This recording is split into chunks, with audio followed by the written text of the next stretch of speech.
بسم الله الرحمن الرحيم السلام عليكم ورحمة الله تعالى وبركاته كلنتي wanaagsan dawadayaal meel kastoo aad dunida ka joogtaan iyo walbo aad nala socotaan halkani waa shabakada wararka ee shacabka TV oo idin soo gudbinaysa wararkii ugu dambeeyay xaalka guud ee Soomaaliya iyo dunida dacladeed akhbaaraadkan qaybta tan ku dul istaagi doono oo aad daawadontaan waxa ugu weyn galmudug oo la wareegtay gaadiidkii dagaalka iyo hubkii ay lahaayeen kooxda sufada taasi oo qayb ka ah talabadii lagu soo afjaray dagaalkii ee bariya la soo dhaafay ka socday magaalada Gurceel wararkii ugu dambeeyay halkaasi ayaan eegi doonaa mar haddii kooxda la soo afjaray maxaa xigay oo tilaabo ah oo magaalada Gurceel waqti xaadirkan ka socda wararkii ugu dambeeyay ayaan eegi doonaa iyo bulshadii oo bilowday in ay dib ugu laabtaan magaalada akhbaaraadka kale xiisaha badan ee aan idin soo gudbin doono waxa ugu weyn hogaamiye qorqoor oo doonaya in maxkamad la soo saaro hogaanka ahlu sunna wal jamaa si loo waafajiyo wixii madankooda ah iyadoo oo sidoo kale dawladda federaalka Soomaaliya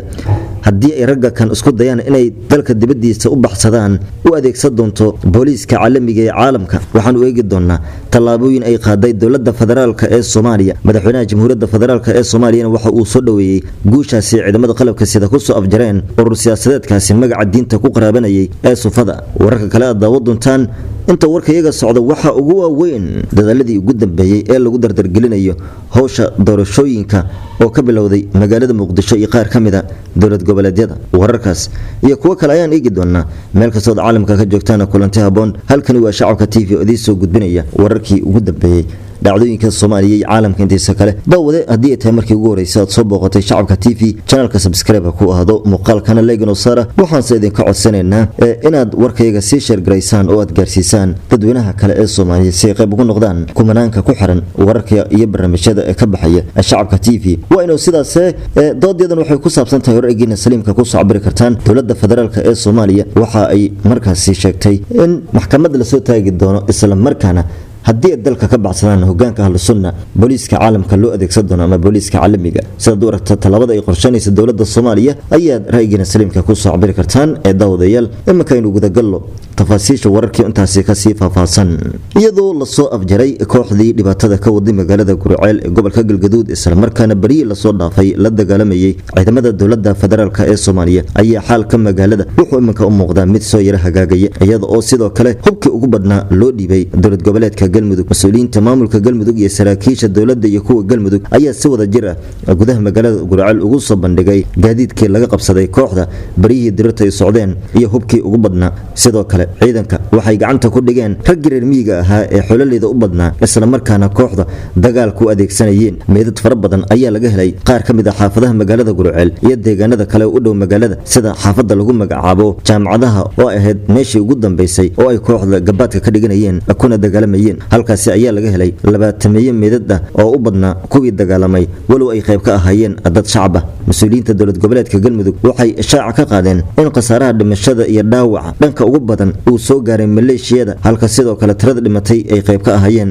dadka rayidka ah wadarta guud ee dhimashada oo aan weli si rasmi ah loo caymin balse haddana waxaa sii kordhaya marka la isku dardaro maalmihii dagaalka uu socday inta dhimatay in ay 100 ka badan yihiin halka dhaawacana uu gaarayo 100 haddaba xaalka magaalada Gurceel sida uu yahay dib ayaan ugu soo laba doonaa hase ahaatee waxaan u eegaynaa madaxweynaha jamhuuriyadda federaalka ee Soomaaliya mudane Maxamed Cabdullaahi Farmaajo ayaa hambaryo la wadaagay saraakiisha ciidanka iyo hogaanka maamulka galmudug kadib howlgalkan soo gabagaboobay ee kooxda looga carabtaray magaalada Gurceel dawladda federaalka ee Soomaaliya waxay tilmaantay in hogaanka ahlu sunna wal jamaa ay liddi ku ahaayeen ammaanka iyo xasiloonida iyo nabadda guud ee dalka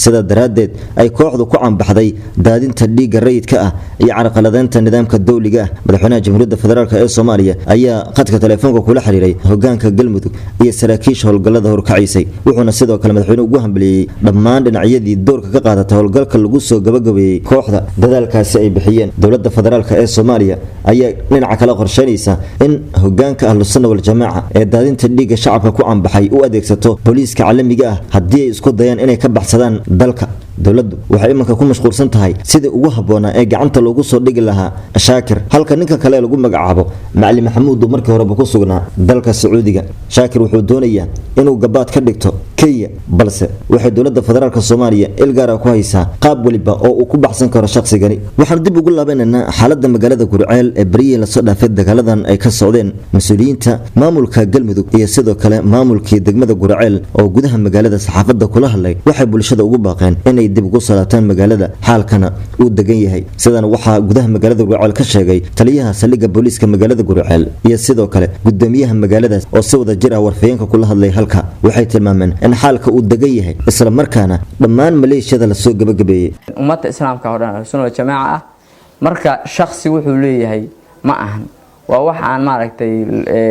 magac tan qaasa laga leeyahay oo tan gaar lagu gaarayo oo hadana tan shakhsiyeed lagu fushanayo waay mana aqbali doono insha Allah mar walbana waa u taaganahay inaan dadka noocaas ah aan iska difaacno ummadan aan ka badbaadino xafiiska dawladda cid walba oo kudihiisa soo kashay xilligii nimankan maaragtay ay joogeen iyo ama ay ka baxeen oo shacab ahay oo alaaba ka qaatay iyadana waxaan rajaynaynaa hadii alla idmo in aan la xisaabtami doono wixii dawladdu lahayd ninka qaadana waxa asagu jeebkiisa oo maaragtay oo jeebkiisa ay ka go'an waaye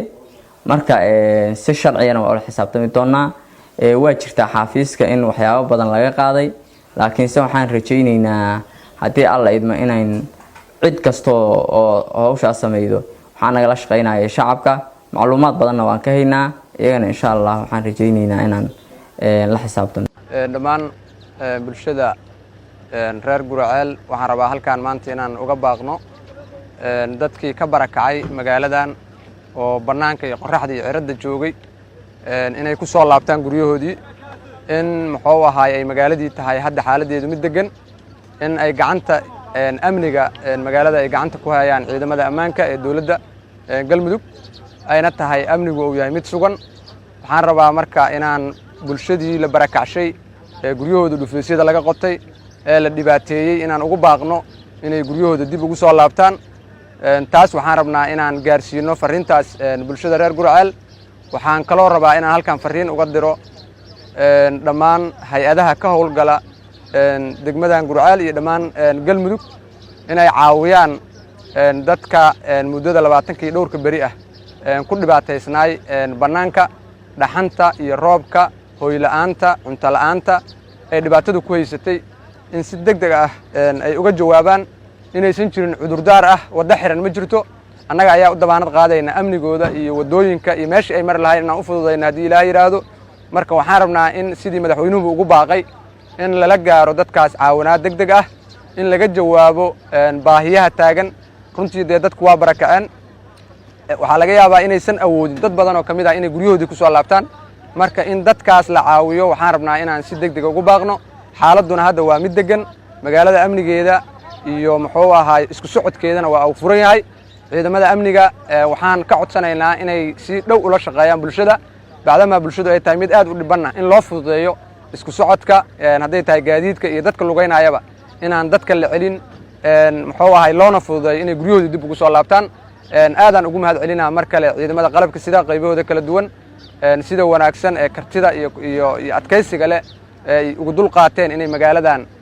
gacanta dawladda ay dib ugu soo noqoto waxaan kaloo rabaa inaan halkan uga mahad celiyo bulshada reer Gurceel oo garab taagneed muddadii oo howlgal ku socday aadaanan u mahadsantihiin mar kale reer Gurceel haddaad tihiin dadka magaalada iyo hadday yihiin dadka miyiga deganba sida wanaagsan ay u garab siinaayeen muxuu ahaay ciidamada qalabka sida waxaan rabaa mar kaleeto inaan ku celino in la garab istaago bulshada hadday tahay dawladda guddigii oo madaxweynuhu u xil saaray waxaan rajaynayaa inay soo gaaraan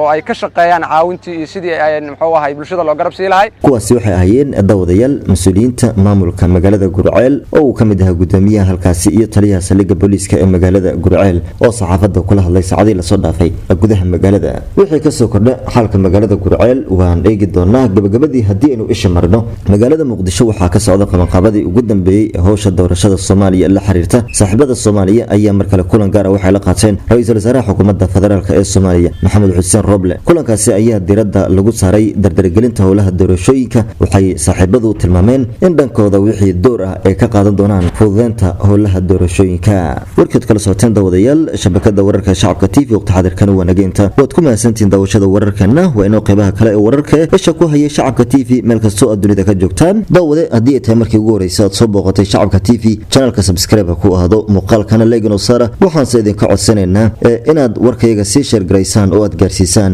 dadweynaha kale ee Soomaaliya si ay qayb ugu noqdaan kumanaanka ku xiran wararka iyo barnaamijyada ee ka baxaya shacabka TV. waa inuu sidaas doodadan waxay ku saabsan tahay wararkeena saliimka ku soo cabiri kartaan dowladda federaalka ee Soomaaliya. waxa ay markaasi sheegtay in maxkamad la soo taagi doono isla markaana haddii dalka ka baxsadaan hogaanka ahlu sunna booliiska caalamka loo adeegsan doono ama booliiska caalamiga. sida wararka talabada ay qorsheynaysa dowladda Soomaaliya ayaa ra'yigeena saliimka ku soo cabiri kartaan ee daawadayaal nabadgelyo.